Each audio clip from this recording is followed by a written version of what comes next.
Capítulo 7. Duas psicologias e métodos de ação. Continuemos a observar cada vez mais de perto o fenômeno que estamos estudando para compreendê-lo melhor e extrair dele ensinamentos úteis. Interessa a todos conhecer a técnica da descida das forças do alto à terra, as armas de que elas dispõem e a estratégia que usam para vencer. Pode ser instrutivo observar, neste caso, como ocorreu o choque entre o Evangelho e o mundo, entre as psicologias e métodos de ação de cada um. Pode ser útil, depois de ver qual dos dois é verdadeiramente o mais poderoso, aprender sistemas mais evoluídos para vencer. Já agora, nesta história, os princípios tomam corpo em pessoas concretas, que agem no plano material de nosso mundo. Expusemos no início deste volume as teorias que explicam isto. Observaremos agora os dois princípios opostos em sua aplicação prática, estudando as qualidades e posições dos dois antagonistas em que estes princípios se personificam. Cada um usa a sua forma mental e os seus meios, comportando-se de acordo com a sua diferente natureza. O mundo humano é um complexo cenário de aparências, no qual o homem evangélico deve se mover com simples sinceridade. Aparentemente, tudo é bondade, estima, desinteresse, nobre sacrifício pelo ideal, magnânima generosidade. De todos os lados surgem esses nobres exemplos, estimulando a imitação. Nosso personagem encontrara esse ambiente e ficara encantado.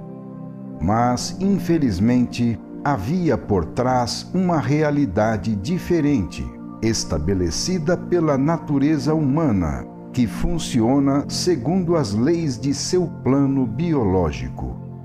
A realidade era de luta feroz pela vida, de conluios bem organizados de interesses, de velamento dos próprios objetivos para vencer melhor, de dissimulações da verdadeira estratégia usada na batalha. Um jogo sutil, recoberto por ideais desfraudados para escondê-lo melhor. Sempre no mundo, o mesmo tipo, os mesmos métodos padronizados. Esse era o antagonista que nosso personagem devia vencer. Homens unidos em alianças para se tornarem mais fortes. Senhores daquele terreno, porque aí tinham nascido e vivido. Conhecedores do campo de batalha e armados de todos os meios. Dotados de astúcia e detentores de poder econômico e social, características que os tornavam, ao menos na opinião do mundo, indiscutivelmente os mais fortes e, portanto, segundo a sua lógica, destinados ao triunfo, razão pela qual eles mesmos consideravam antecipadamente certa a sua vitória. Do outro lado estava a simples realidade descoberta. Um homem pacífico, sozinho, sem planos manifestos nem ocultos, incapaz de enganar a quem quer que seja. Um homem sozinho que não conhecia o terreno da batalha, completamente novo e desconhecido para ele. Um homem pobre, evangelicamente indefeso, sem meios de qualquer espécie, desprovido de tudo e à mercê de todos. Indiscutivelmente, ao menos na opinião do mundo, ele era o mais fraco e, portanto, segundo a lógica dominante, considerado por todos antecipadamente um vencido destinado à derrota. tínhamos de considerar as qualidades opostas dos dois contendores para compreender a natureza milagrosa da salvação do indefeso e, portanto, o valor exemplar desse fato, que só pode ser explicado pela intervenção de forças superiores. Isto nos mostrará o poder do fenômeno ao qual estamos assistindo, revelando-nos não apenas a técnica da descida das forças do alto, mas também o valor e o alcance dessa descida no caso aqui relatado. A escravidão no mundo foi abolida apenas formalmente, nas leis, mas continuou no instinto humano em relação a qualquer indivíduo, tão logo ele pareça mais fraco.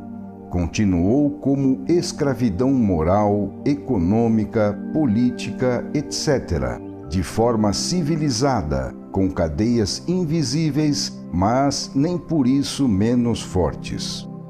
No plano biológico em que reina a lei do mais forte, constitui justiça apoderar-se do mais fraco para sujeitá-lo. A lógica do fenômeno, dados os seus elementos componentes, não podia deixar de se desenrolar até o fim. O mundo, devido à sua forma mental e aos meios à sua disposição, não podia trabalhar de outra forma e continuava a funcionar destemidamente com os seus métodos. O espetáculo ao qual estamos assistindo é aquele oferecido a nós pelas forças do alto, que se revelam com sua intervenção, necessária para realizar a salvação. Como iriam elas agir neste caso para vencer a grande batalha? Deviam se empenhar a fundo, porque aqui estava em jogo o valor do Evangelho e a palavra de Cristo. Se esse homem viesse a vencer em condições tão adversas, essa vitória iria constituir uma prova tanto mais evidente quanto mais difícil fosse o caso superado.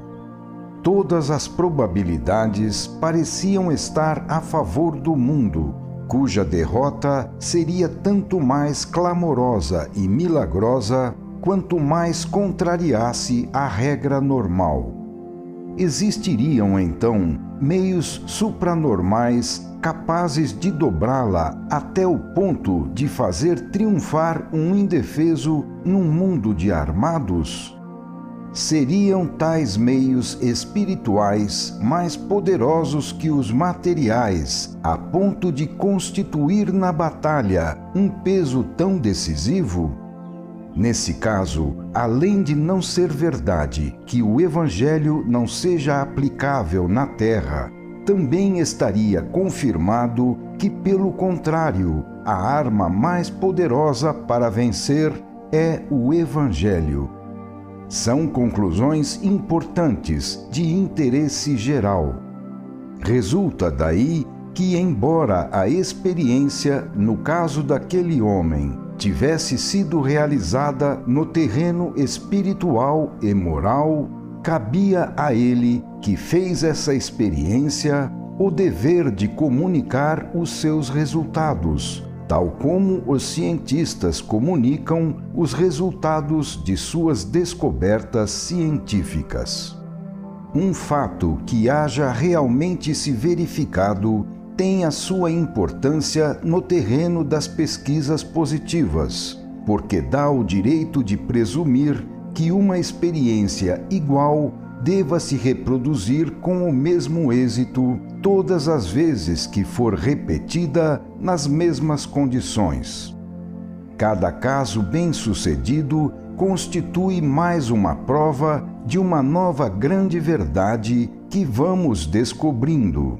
Abre uma porta para que nós, por meio da reprodução de tais casos, cheguemos ao conhecimento completo dessa verdade e depois à sua aplicação para nossa vantagem.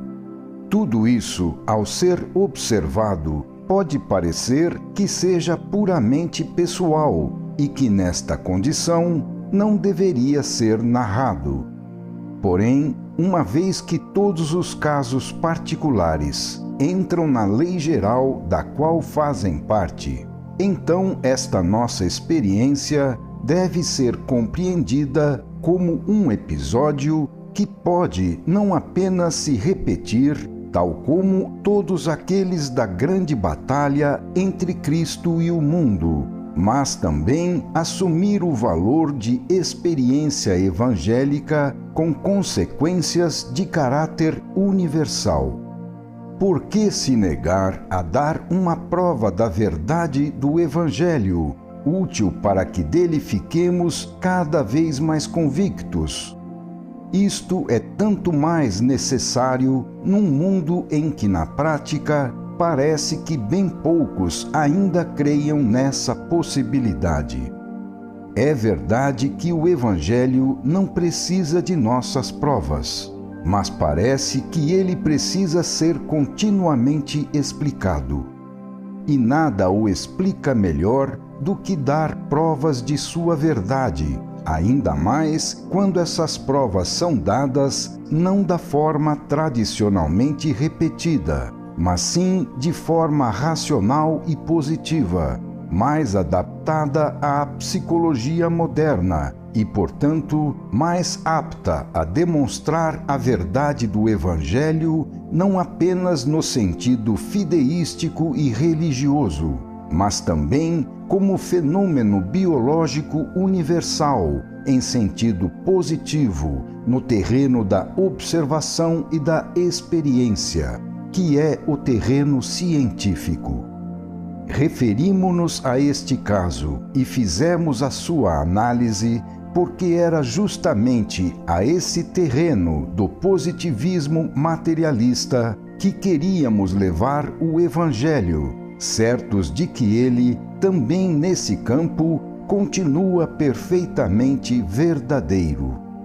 Assim prossegue essa estranha batalha. De um lado, o mundo aguerrido, do outro lado, um homem indefeso, sozinho.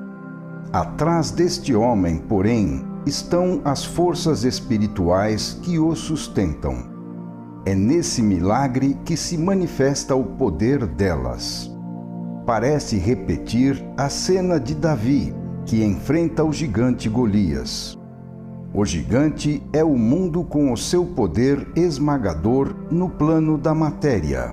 Davi representa o poderoso mundo do imponderável, que domina no plano do espírito. Mas nosso personagem encontrava-se na terra dos gigantes, onde impera a lei deles, segundo a qual ele não valia nada e era considerado um falido. Entretanto, escapavam à psicologia do mundo e aos cálculos de sua estratégia outros elementos, que não eram computados, mas que também estavam em jogo na batalha. Aquele homem não era um falido.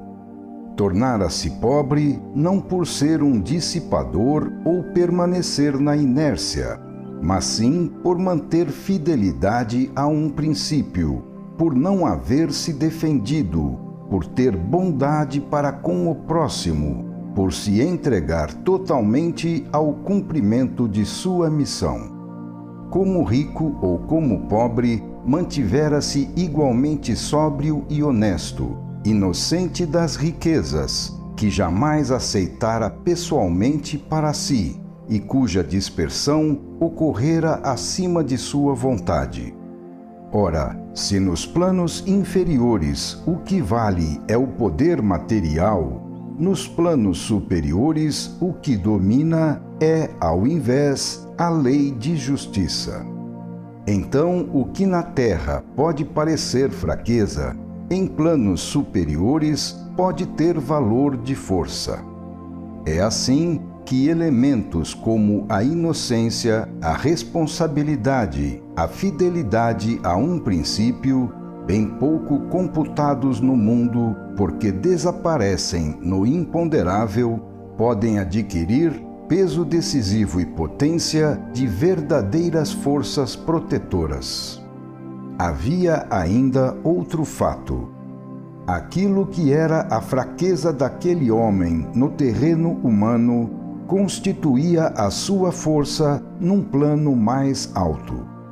Se na terra ele era desprezado por haver perdido tudo, essa perda era compensada pelo fato de ter amadurecido uma missão em seu destino, pois embora acarretasse a sua desvalorização no plano comum do mundo, tal condição o revalorizava num plano diferente de vida. A vida é honesta e utilitária, por isso utiliza essas justas compensações. O mundo concebe a vida num sentido restrito, limitado ao seu plano atual.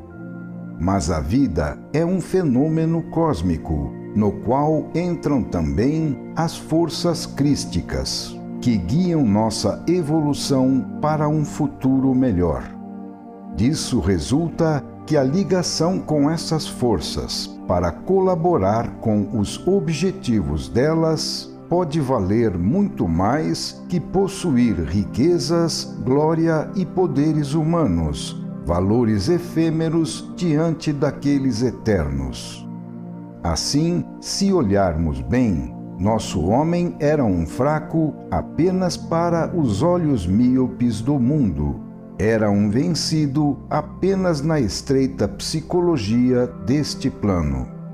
O que dava poder à posição dele era o fato de que ele, embora desaparecesse no mundo como um vencido, reaparecia como instrumento numa roupagem totalmente diferente. Então não era mais ele que vivia, mas sim outras forças que viviam nele e que, por intermédio dele, queriam realizar seus próprios objetivos na Terra. Ser instrumento significa não estar mais sozinho, ao contrário do que acontece com o homem que se arma, apoiando-se apenas em suas forças. E contar apenas com as próprias forças implica numa grande necessidade de se armar, porque não existe outra defesa.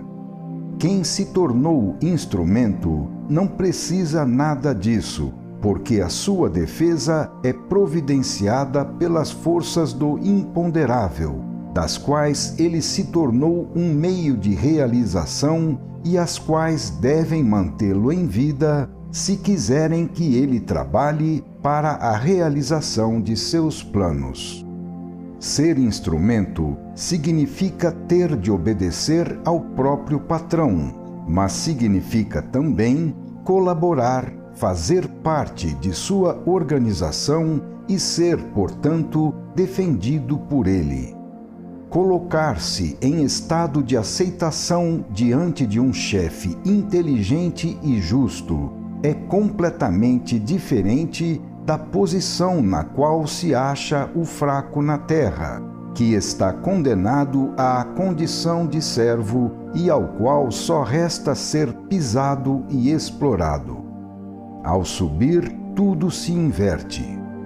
Mas no alto, obedecer não é perda, mas sim vantagem. Num mundo de bondade e de justiça, submeter-se não é perder, mas sim vencer.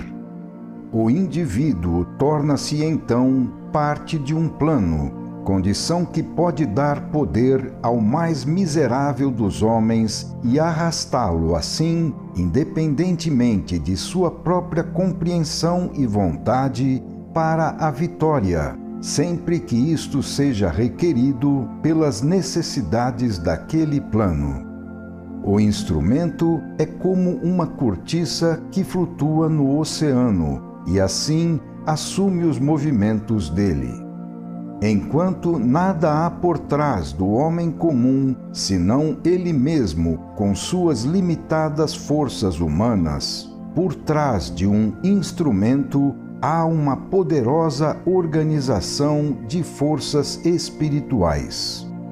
Assim, quem está sozinho de fato é justamente o homem comum, pois ninguém é tão rico de amigos e auxílios quanto o instrumento, que apenas aparenta estar sozinho e abandonado na terra.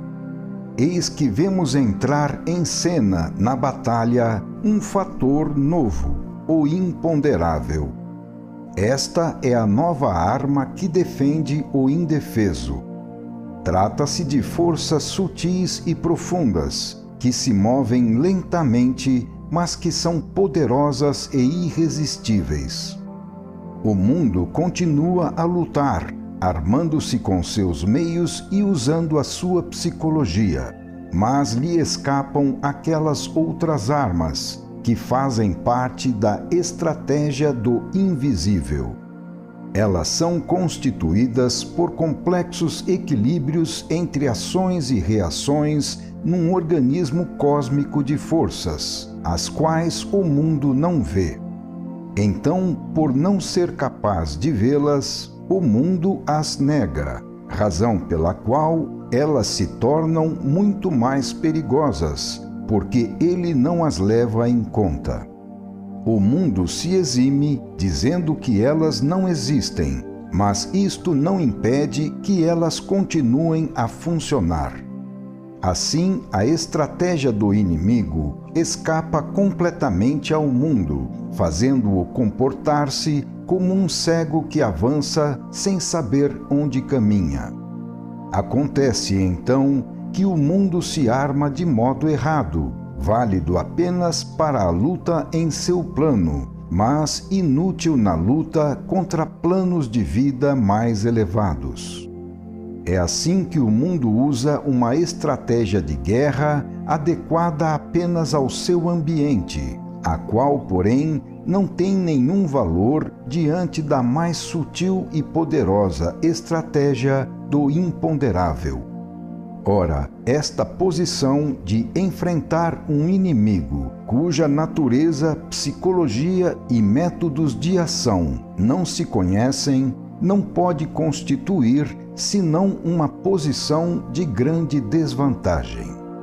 Tudo isto, apesar de ser penoso e perigoso, não deixa de ser lógico. Uma das primeiras qualidades do involuído é a sua cegueira, que o faz crer apenas no poder das forças materiais de seu mundo, não o deixando ver e computar o que está além delas. Quanto mais baixo se desce com a involução, tanto mais aumenta a ignorância e, paralelamente, a força bruta e a ferocidade. Acredita-se que se pode suprir vantajosamente a carência de luz com a falta de escrúpulos, a falta de justiça com a prepotência, a desordem com a imposição do próprio eu. Chega-se assim, inevitavelmente, à poderosa explosão das forças elementares, fenômeno grandioso, mas primitivo e caótico. Embora reconhecendo que esta seja a única manifestação possível da vida nesse nível, porque ela não pode fazer nada melhor aí, ainda assim a vida alcança manifestações de muito maior potência e valor com o aperfeiçoamento realizado pela evolução, que a faz subir a planos superiores. A única coisa que o homem evangélico faz na realidade, embora ele possa parecer um inepto sonhador aos olhos do mundo, é lançar fora as armas primitivas e pouco poderosas para apanhar outras, mais aperfeiçoadas e de maior potência. Para que serve a força bruta do involuído se ela fica paralisada com a ignorância? Para que serve tão grande desencadeamento de energia se não há conhecimento para dirigi-la e se assim todos os golpes são errados? Se a força bruta, acompanhada da obtusidade e ignorância. É um patrimônio do involuído para chegar à desilusão. O patrimônio do evoluído é o poder do espírito, acompanhado da inteligência e do conhecimento, que dão segurança e levam ao bom êxito. Sem dúvida, o homem do mundo está bem proporcionado ao seu ambiente, onde se encontra satisfeito, estando até apegado a ele. Mas é uma pena que essa forma de existência represente o único tipo de vida concebível e, portanto, toda a vida para ele, razão pela qual o homem atribui a ela importância capital, já que não sabe viver de outro modo, o que constitui a sua maior condenação.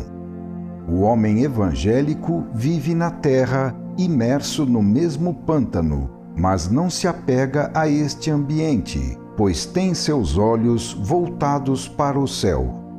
Com sua insatisfação, ele faz esforços desesperados para sair deste ambiente, enquanto o outro, contente com esta condição, está condenado a permanecer aí. É um desespero salutar, porque incentiva o esforço necessário à superação. Os dois biótipos continuam a se encontrar e a se chocar continuamente no curso dessa história, cada um trabalhando com a sua respectiva psicologia e estratégia e usando o próprio tipo de armas. Um dia, sentados lado a lado no mesmo automóvel, um esplêndido exemplar do biótipo dominante na Terra disse ao nosso personagem, abre aspas, coitado, o senhor não sabe nada da vida prática. Isso me dá pena. Fecha aspas. Depois, voltando-se para o seu amigo, também do mesmo tipo, sentado do outro lado, acrescentou, abre aspas, nós é que sabemos viver e vencer. Ele, coitado, é um pobre desgraçado na vida. Fecha aspas. Nosso personagem ouviu e sorriu. Ele não precisava se mostrar forte com afirmativas verbais para ter certeza de vencer num mar de tortuosas incertezas. Sorriu com amargura, não pelos seus problemas, que ele via claramente, mas sim pelo seu interlocutor, ao vê-lo tão imerso na escuridão em relação ao que depois lhe aconteceria, condição da qual ele acabava de provar, com suas palavras, nada ter entendido. Continuemos a observar como funcionam os dois princípios opostos e como se desenvolvem as suas também opostas estratégias, para aprender, sobretudo, a estratégia evangélica e descobrir onde está a sua força e superioridade, mas vendo também, do lado oposto, os erros do método contrário, que constituem a fraqueza e inferioridade da estratégia do mundo. Veremos então que o mundo, acreditando tirar vantagem para si, acaba de fato buscando o seu prejuízo e que o sistema da astúcia é quase sempre contraproducente. De um lado, seres fortes, mas elementares, movidos apenas pela curta inteligência dos instintos, ludibriados pela perspectiva do lucro imediato, isolados no próprio egocentrismo, desprovidos do sentido orgânico da vida, propensos a formar grupos para se tornarem mais fortes, mas sempre prontos a se dispersarem, porque se baseiam no egoísmo, que é separatista e desagregante. Seres que se acreditam fortes porque estão armados de meios humanos e confiam plenamente em sua astúcia. Trata-se de uma estratégia pequena, elementar, mesquinha, que busca alcançar objetivos concretos e imediatos, ignorando as profundas maturações de longo alcance e a organicidade de longo prazo das grandes batalhas. Do outro lado, o tipo biológico despersonalizado do próprio egocentrismo, organicamente fundido com as forças de seu plano e fortalecido por essa organicidade, a qual não pode ser desfeita, porque a sua base está no altruísmo, que irmana unificando. Uma vida que transcende do aspecto particular, assumindo profundos significados universais. Um mundo ignorado pelos atores da parte oposta, mas que está vivo e presente, operando também no mundo deles. Que peso podiam ter nesse choque aqueles tipos de impulsos usados nos pequenos estratagemas humanos para conseguir fins pessoais terrenos? Quem os utilizava não compreendia que estas artimanhas eram ótimas redes para pegar somente os peixinhos comuns, mas completamente inadequadas para serem usadas em peixes de outras formas e dimensões, que rasgariam tais redes ao invés de ficarem presos. Assim, essa batalha nos oferece um espetáculo estranho. As aparências estão todas a favor do tipo de homens do mundo, que pelo fato de acreditarem cegamente nessas aparências, a ponto de nelas basear a sua estratégia, eram completamente enganados por sua própria psicologia. A substância era totalmente diferente. Embora se julgassem fortes, porque estavam armados, tinham habilidades e eram senhores do terreno, na verdade eles eram fracos. Embora acreditassem o contrário, achavam-se diante de um inimigo do qual não viam as armas, a estratégia e a verdadeira natureza. Um inimigo imponderável, de quem não conheciam o rosto. Assim, acreditando conhecê-lo, combatiam um inimigo completamente diferente daquele que pensavam estar combatendo. Nascia desta forma, da parte deles, uma estratégia toda errada, dirigida a golpear determinados pontos que lhes pareciam vitais, mas que não eram. Seria como querer matar um espírito com tiros. Aconteceu, portanto, que seus golpes caíram no vazio e, atingindo um alvo diferente, não chegaram a produzir o efeito desejado.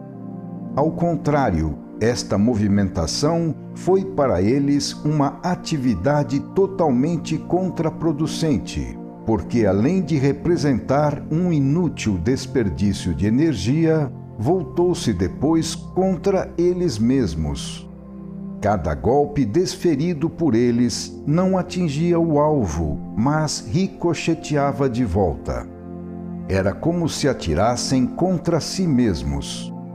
Explica-se isto pelo fato de que, tratando-se de golpes lançados contra a ação de planos superiores, prontamente entra em cena e se manifesta a sua lei de justiça, pela qual quem faz o bem ou quem faz o mal, o faz a si mesmo. Assim, cada golpe dado contra o inimigo volta a quem o desferiu.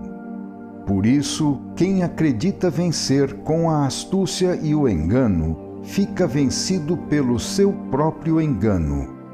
Então, cada movimento para a conquista acabará minando as próprias posições. Tudo isto por uma lei geral, porque no fim, o mal só pode trabalhar contra si mesmo. A consequência de tudo isso foi que a estratégia dos homens do mundo resultou invertida, pois tudo o que procuraram fazer para a sua própria vantagem e prejuízo do instrumento da missão resolveu-se na prática em prejuízo para eles e em vantagem para o instrumento. Quanto mais procuravam torcer a missão aos próprios fins, tanto mais a missão escapava das suas mãos, e isto certamente não por vontade do instrumento, mas sim de modo espontâneo. Para eles, cada assalto voltava-se contra eles mesmos, cada ato tornava-se contraproducente, cada movimento era prejudicial. Quem pôde observar de perto o fenômeno, conseguiu com isso uma prova experimental de que as forças do mal trabalham sempre para a perda, com prejuízo próprio e em vantagem das forças do bem, para o triunfo e a serviço do bem. Confrontemos as duas estratégias, a da astúcia e a da sinceridade. A impressão inicial é que a astúcia dá frutos maiores. Trata-se de resultados mais visíveis porque são imediatos, e para quem ignora o futuro, o efeito imediato tem grande valor como prova de êxito. Mas trata-se de frutos efêmeros. A sinceridade, ao contrário, constrói mais lenta e solidamente, justamente onde o engano constrói rápido, mas sobre a areia. Parece um atalho, no entanto, é uma estrada mais longa. Por isso, muitos são atraídos pela astúcia, mas depois ficam desiludidos. As aparências enganam. A estratégia da sinceridade, justamente por ser mais simples e retilínea, é a mais adequada para vencer. A estratégia da astúcia perde-se facilmente pelas estradas tortuosas da mentira.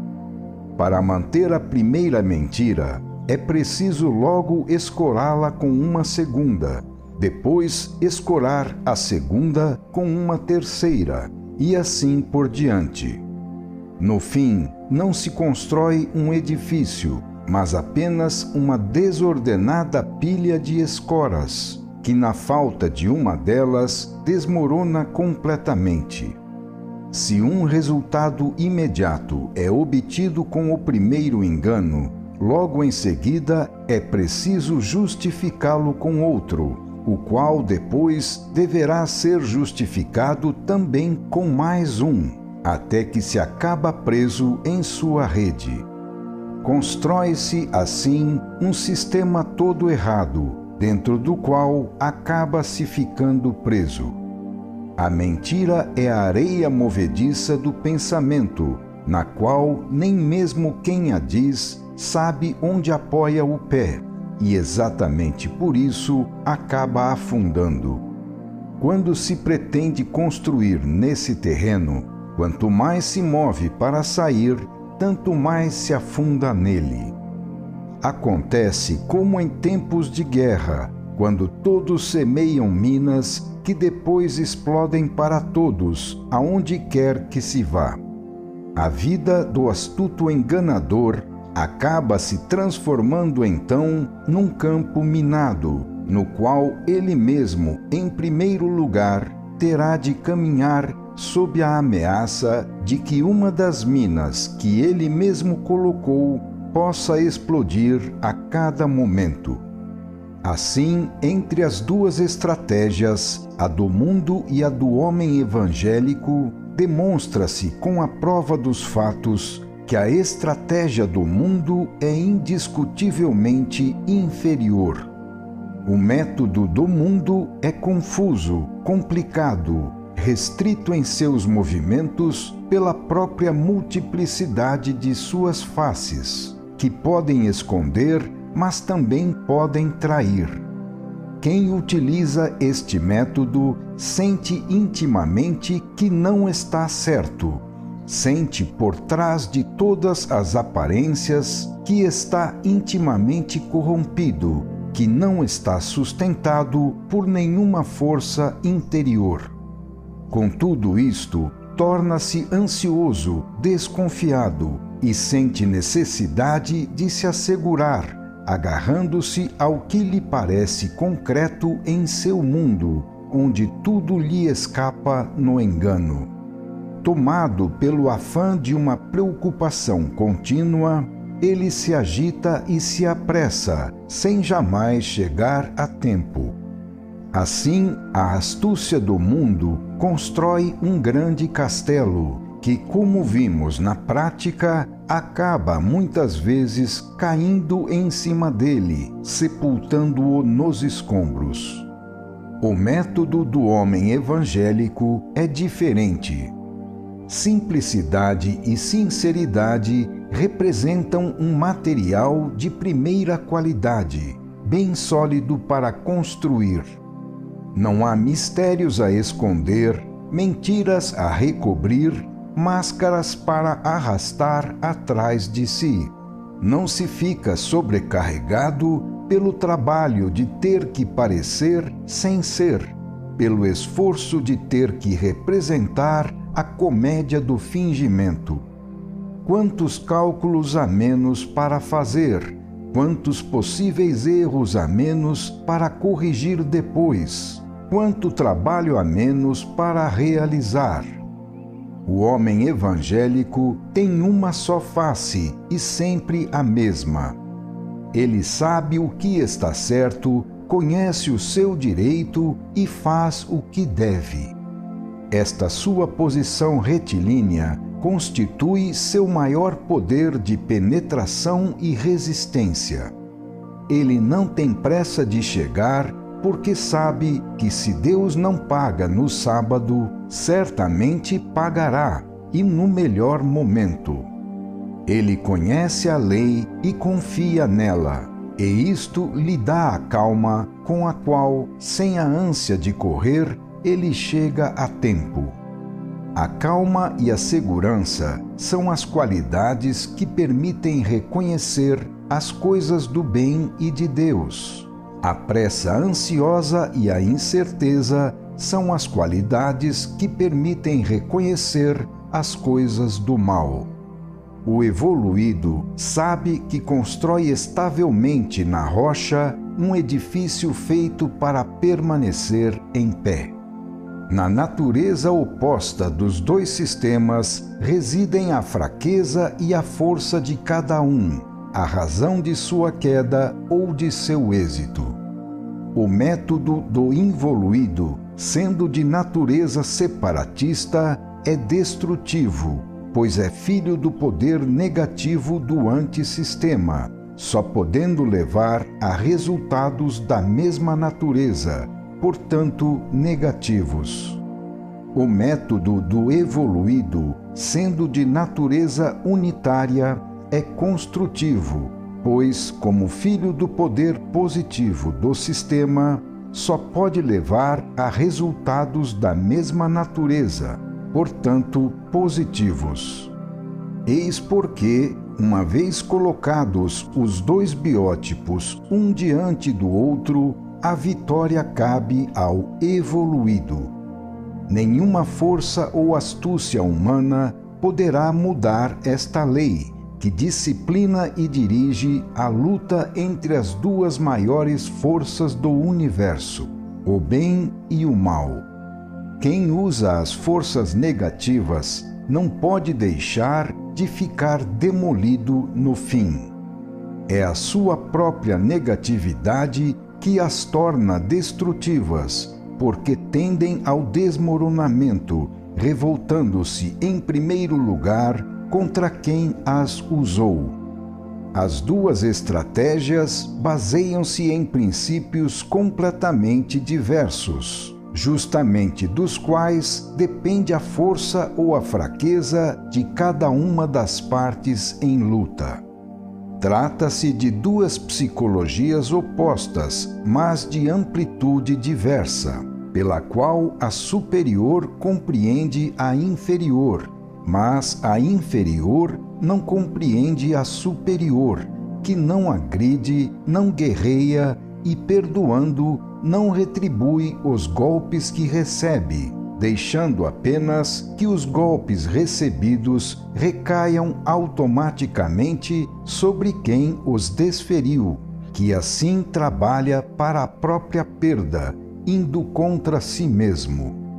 De um lado, o evoluído é naturalmente secundado pelos próprios impulsos da lei, dentro da qual se colocou. De outro lado, o involuído, colocando-se como rebelde fora da lei e se isolando em seu egocentrismo individual, só pode contar com a limitada reserva de seus recursos pessoais, que também se esgotam devido à complicação de seu jogo.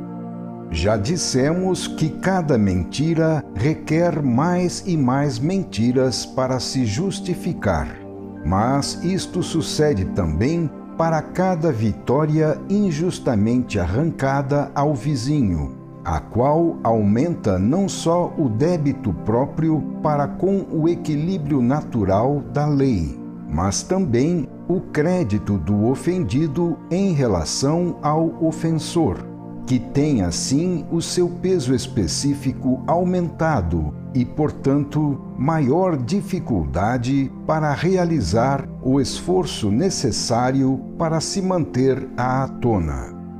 Acumulam-se desta forma cada vez mais os débitos que o vencedor tem de pagar ao vencido. A grande ilusão de quem vive no plano da força é pensar que a justiça não exista ou que possa ser subjugada, porque para ele tudo é questão de força.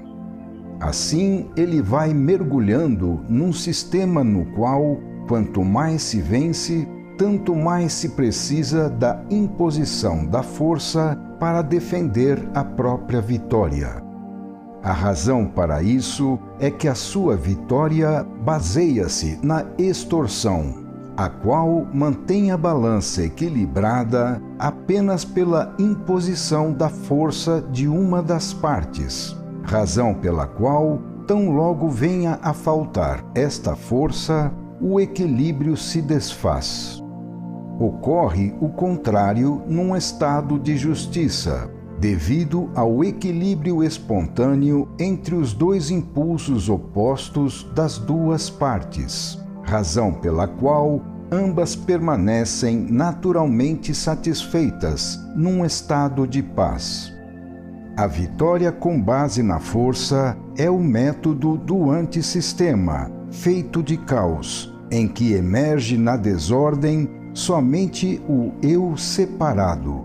A vitória com base na justiça é o método do sistema, feito de equilíbrios, em que emerge na ordem a fusão orgânica de todos os eus reunidos num organismo. Nosso mundo comete e continuamente paga o erro de não viver esses princípios de equilíbrio, cujo funcionamento nenhuma imposição de força conseguirá paralisar. A isto o Evangelho se refere quando diz, abre aspas, os primeiros serão os últimos, quem se humilha será exaltado, ai dos que gozam e felizes os que choram, etc. Fecha aspas. Pelo fato de acreditar que seja capaz de se impor a essas leis com a força ou a astúcia, o mundo não compreende que assim cava a própria ruína e, ao invés de vencer, perde. A vitória pode ser alcançada por caminhos totalmente diferentes daqueles comumente usados, que são julgados os melhores. É evidente, portanto, que o mundo não compreendeu nada a esse respeito. Isso fica provado pelo fato de estar continuamente pagando. É absurdo crer que tanta dor caia do céu sem uma causa. Na lógica do organismo universal, é justamente a inconsciência humana e a louca conduta que daí deriva a única explicação dos efeitos que temos sob os olhos. Mas o que é o homem atual? Ele nos aparece, antes de tudo, em sua roupa exterior, coberto com o traje imposto pela moda dos civilizados. Dentro dessa roupa existe aquilo que a medicina, segundo os critérios estudados por ela em todo organismo animal, considera uma complicada máquina por meio da qual funciona a vida. Mas esse organismo vive em meio a muitos outros organismos semelhantes na coletividade social. Disso deriva uma complexa rede de relações, de direitos e deveres, de leis e normas que disciplinam a atividade daquele ser, tentando enquadrá-lo no mais vasto funcionamento de um organismo maior, ainda em formação, o organismo da humanidade. O homem também está, como organismo, submetido a outras leis, das quais não pode escapar. Sua existência está ligada a um sistema atávico, pelo qual ele não pode se desenvolver senão através de uma trilha já traçada: concepção, nascimento, desenvolvimento físico da infância, geração dos descendentes, madureza, velhice e morte. Ninguém jamais poderá tirá-lo deste esquema pré-estabelecido. Cada um poderá introduzir aí somente pequenas variações, nada mais. Assim caminha a maré da vida, fechada nesse esquema, que é sempre o mesmo e que a humanidade tem que seguir. A humanidade não fez essa lei, cabendo a ela somente aceitá-la, sem possibilidade de fuga. Mas essa lei não é estática. Mediante lentíssimos deslocamentos ao longo de sua ilimitada repetição, ela vai se transformando pouco a pouco por meio daquele fenômeno chamado evolução. Evolução quer dizer subida, e subida implica a ideia de níveis e alturas diversas, que são atingidos nesse processo de ascensão. Portanto, a concepção de planos de vida diferentes e sobrepostos não é arbitrária, mas sim a consequência direta do conceito de evolução. Não existimos nós num plano de vida superior ao das plantas e animais que nos precederam nesta subida da vida? E nada proíbe, pelo contrário, está na lógica de todo o sistema da evolução que os degraus desta escada continuem a subir, sobrepondo-se, tal como os vemos escalonados no passado. É lícito perguntar, então, no que se tornará o homem do futuro.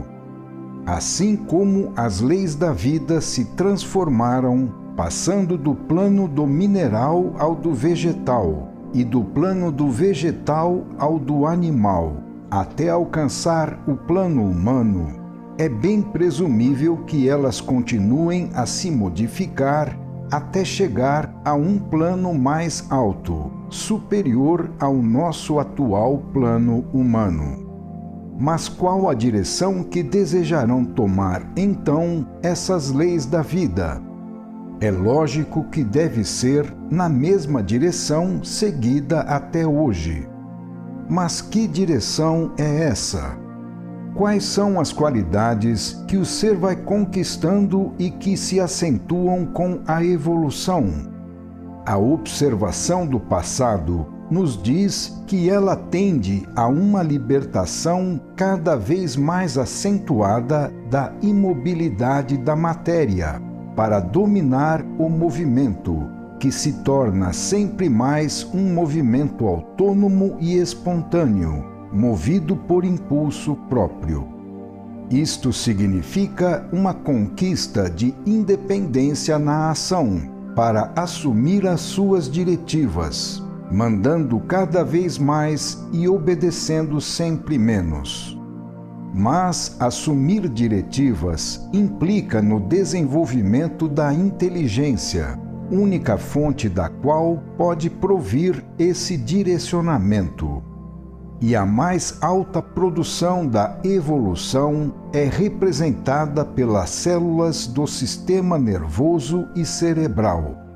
Então, a evolução caminha para a cerebração da vida, no sentido de sua sensibilização nervosa e de seu aperfeiçoamento conceitual. Mas que outro significado pode ter isto, senão o de subir os primeiros degraus da espiritualização? Eis que até o biólogo, mesmo continuando a raciocinar com o seu cérebro positivista, tem pleno direito de introduzir a espiritualização como um novo fator nas suas equações, embora este fator seja repudiado pelo materialismo.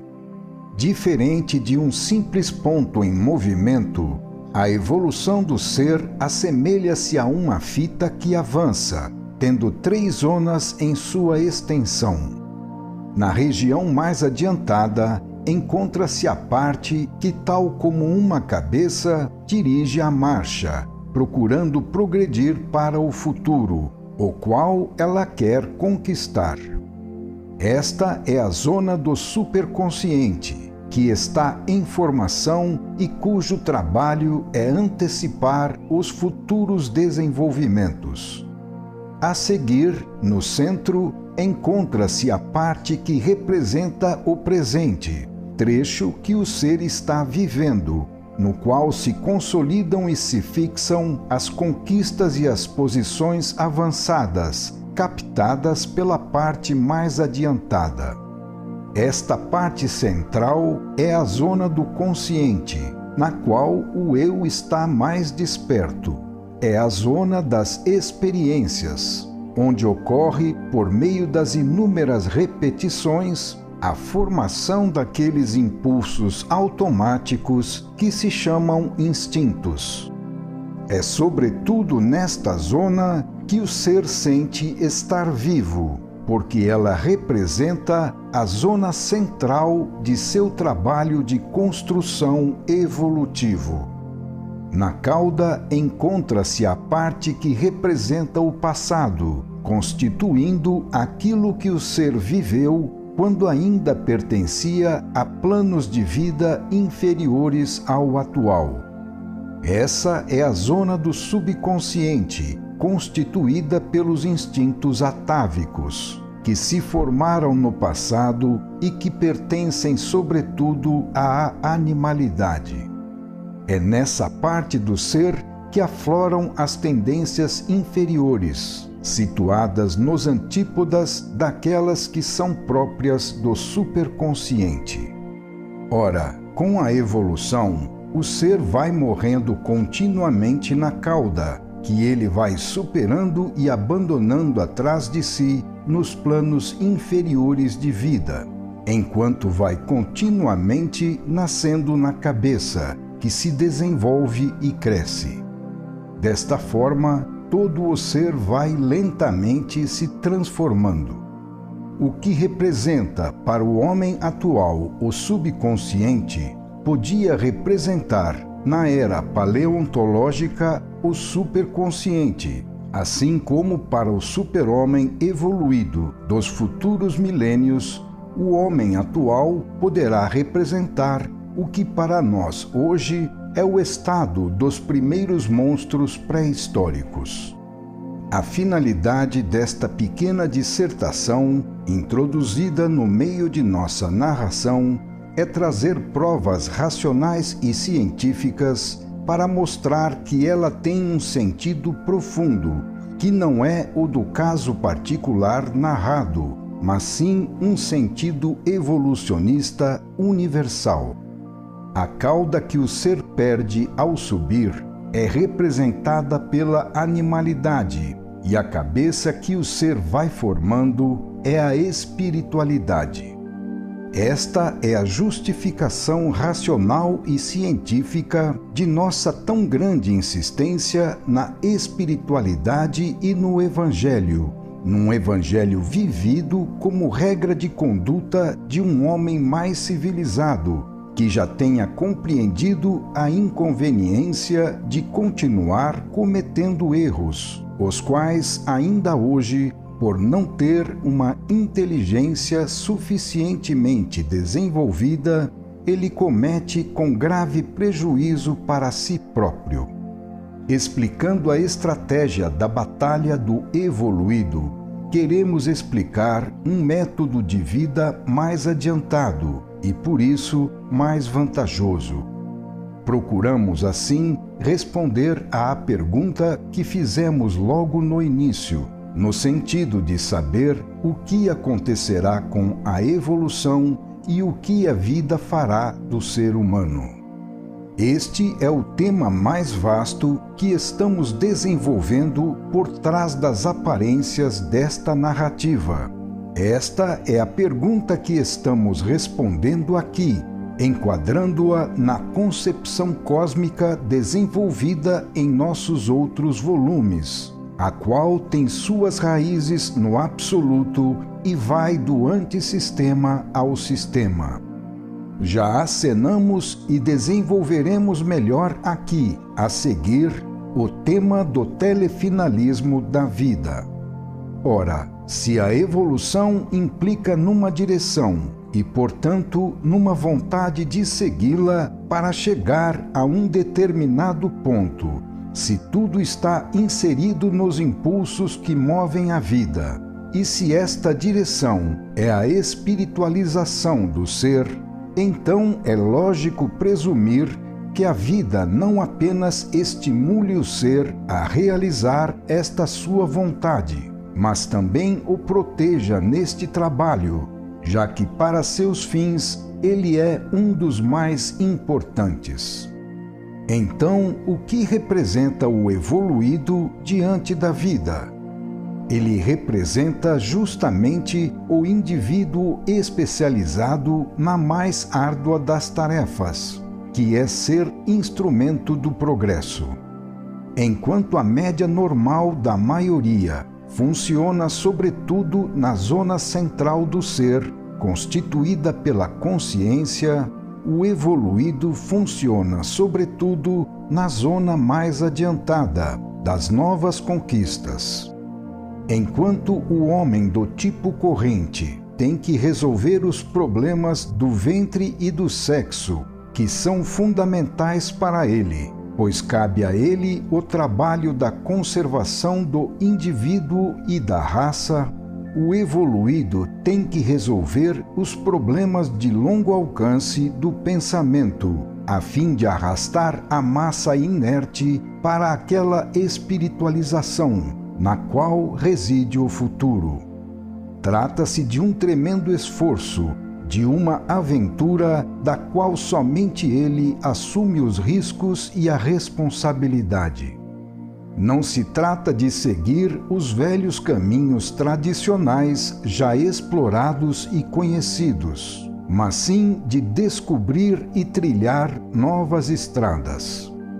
Ora, é lógico que nestes casos as forças da vida intervenham para secundar esse esforço, pois sua atuação corresponde à realização de seus planos, sendo lógico também que elas não deixem sozinho quem se dedica a se sacrificar por esse trabalho, que atinge o nível de missão. Vemos verificar-se assim aquele fenômeno que temos observado neste volume, dado pela descida das forças do alto para defender o seu instrumento, que obedece aos seus desígnios. Eis a justificação racional e científica, segundo a lógica de seu desenvolvimento, da verificação desse fenômeno. Mas como a vida defende o evoluído? Ela o defende, fazendo funcionar para ele, mesmo quando ele se acha em missão nos planos inferiores de vida, a lei do plano superior, que, sendo mais adiantada, é mais poderosa e representa, portanto, uma estratégia de batalha mais apta a superar obstáculos e a conseguir a vitória. Eis o choque das duas estratégias de que falamos e o porquê da superioridade e capacidade de vencer da estratégia superior. Eis porque o evoluído, no fim, acaba sendo o mais forte e triunfa, embora utilize apenas o método evangélico da não resistência. Eis a justificação lógica das afirmações e métodos do Evangelho, que parecem tão estranhas na prática. O evoluído representa um dos mais altos valores biológicos, razão pela qual a vida, sempre parcimoniosa e utilitária, o protege, para que ele cumpra a sua função. Proteger não significa eximi-lo do esforço e dos perigos. Ao contrário, para ter certeza do seu verdadeiro valor e do bom cumprimento de sua função, a vida não o poupa de modo algum e continua a retemperá-lo, como se batesse numa bigorna de ferro para verificá-lo severamente. Isto porque desse delicadíssimo terreno das futuras construções deve ser expulso o inepto aventureiro do ideal, a fim de que permaneça tão somente o biótipo que consegue resistir, uma vez que pela sua resistência, instintos e psicologia, ele tem meios de provar que é diferente dos outros. O evoluído representa a antecipação da evolução, a tentativa de superação das velhas formas de vida e o primeiro esboço de novas. Representa uma tentativa capaz de se estabilizar, fixando-se definitivamente na raça como qualidades adquiridas caso consiga superar as condições do ambiente. É natural que a vida possua seus meios de autodefesa, especialmente para os pontos mais nevrálgicos de seu mecanismo e para os elementos que nestes pontos trabalham como antecipadores da evolução. A prova disso está no fato de que a vida chegou até o estado atual de evolução justamente pelo esforço daqueles elementos encarregados desse trabalho. Se, inclusive, na formação dos primeiros organismos inferiores, eles não tivessem assumido essa iniciativa e risco, os peixes não teriam saído da água para se transformarem em répteis, os pássaros não teriam aprendido a voar, o homem não teria aprendido a caminhar ereto e a usar as mãos para o trabalho, não se teriam formado e desenvolvido os órgãos sensórios, e assim por diante. Na formação de um novo órgão, qualidade ou tipo biológico, há sempre um pioneiro que vai à frente dos outros e enfrenta sozinho o problema para resolvê-lo. Depois, os outros enfileiram-se atrás do experimentador pioneiro, cujas conquistas tornam-se assim domínio de todos. No laboratório da evolução, o evoluído representa o tipo de um exemplar pioneiro fora de série, do qual, quando a sua construção é bem-sucedida, a vida inicia uma grande produção padronizada, seguindo o primeiro modelo. Esse é o método usado pela natureza, tal como se faz em nossos laboratórios industriais. Uma vez esgotada a fase experimental, então a vida, caso o primeiro exemplar tenha obtido bom êxito, começa a produzir biótipos padronizados deste mesmo tipo, que é aceito por ter superado todas as provas da experiência. Depois, com a adaptação, vão se ajustando os pormenores, tal como se pratica com os aperfeiçoamentos que continuamente são acrescentados às novas invenções. Eis o sentido no qual, em meio à anormalidade da maioria construída em série, aparecem estes seres isolados, fora de série, que por isso parecem estranhos, destacados das leis da vida, as quais se retraem justamente porque eles estão explorando outras leis mais adiantadas. Por serem exceção, estes seres são condenados e explorados por todos, mas eles representam o futuro da vida. Não faltam exemplos de autodefesa biológica por parte da vida nos pontos nevrálgicos de seu funcionamento, mesmo fora do caso da formação de novos biótipos. Temos um exemplo disso no caso da mulher, que por representar uma função vital fundamental, recebe da vida como um meio para a sua defesa o poder de seu fascínio, que pode dobrar a força do macho prepotente. Isto impede que ele a destrua na luta pela vida, embate no qual ela é a parte mais fraca. Assim, enquanto entre os machos vigora a lei da força para selecionar o vencedor, a vida faz os sexos opostos colaborarem para a continuação da raça. Pela mesma razão, a natureza, que em geral é utilitária e desapiedada, a ponto de gerar com a máxima prodigalidade para depois simplesmente abandonar à morte sem defesa os fracos e deixar viver apenas os fortes, desenvolve o instinto materno de proteção, por meio do qual então torna-se piedosa, porque isso corresponde aos seus objetivos. É lógico, portanto, que a vida organize as suas defesas também em favor do evoluído, que realiza uma função de muito interesse para ela.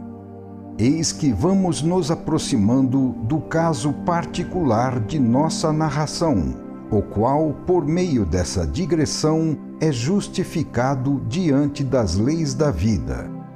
O universal e o particular são conexos. O evoluído, pelo fato de ser biologicamente mais adiantado, é de natureza mais complexa, é mais delicado e vulnerável devido à sua sensibilidade. O desencadeamento das forças primordiais do plano do involuído o ataca como um tornado. O evoluído não é feito para enfrentar a vida nesta forma de luta egoísta e brutal. Então, para que no caso que estamos narrando, ele pudesse trabalhar na Terra, a vida mobilizou outros exemplares do biótipo corrente com suas características normais de atuação e com plena competência nos sistemas e métodos terrestres, a fim de que eles assumissem a tarefa de proteger aquele ser indefeso, cercando-o como uma barreira defensiva. Isto era indispensável para que ele pudesse cumprir a sua missão, em função da qual ele vivia. Primeiro, houve uma duríssima prova para experimentar a sua resistência, mas, uma vez superada a prova, chegaram os auxílios necessários para que todo o trabalho fosse realizado, sem que houvesse desperdício de esforço naquela luta comum para o sobrepujamento recíproco, o que para ele não tinha sentido.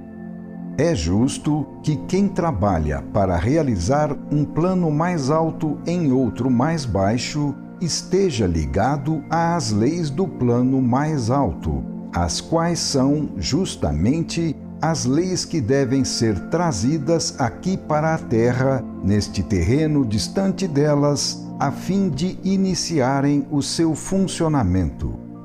Assim, os acontecimentos nos mostram que a vida faz nascer, no instinto de vários seres dentre os biótipos mais adiantados em relação ao nível normal, o impulso de ajudar e defender aquele ser indefeso. Em alguns momentos e em relação a alguns indivíduos, a vida dá ao indefeso um fascínio para a sua defesa. O mundo está cheio de lutadores ambiciosos por domínio e ávidos de vitória.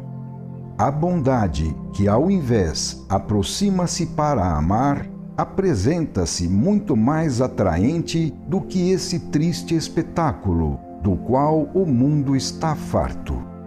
Então, aqueles indivíduos que, embora continuem lutadores, já se afastaram mais desse instinto, destacam-se do grupo e vão se colocar a serviço do ideal, levando a ele a sua contribuição como lutadores, ajudando assim o ser indefeso naquelas qualidades que ele não possui.